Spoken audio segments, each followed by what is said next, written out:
ಇತ್ತೀಚೆಗೆ ಈ ಹಾಡೊಂದು ಎಷ್ಟು ಮೋಡಿ ಮಾಡಿದೆ ಅಂದ್ರೆ ಕೇಳಿದಷ್ಟು ಕೇಳ್ತಾನೆ ಇರ್ಬೇಕು ಅನ್ಸ್ತದೆ.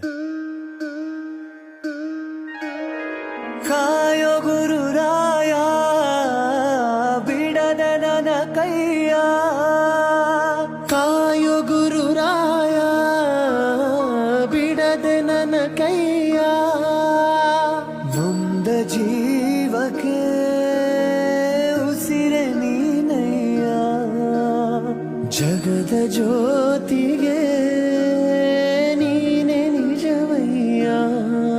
ಮಂತ್ರಾಲಯ ವಾಸ ಮಂತ್ರಾಕ್ಷತೆಯ ರಸ, ಗುರು ರಾಘವೇಂದ್ರ ರಾಘವೇಂದ್ರ ರಾಘವೇಂದ್ರ, ಗುರು ರಾಘವೇಂದ್ರ ರಾಘವೇಂದ್ರ.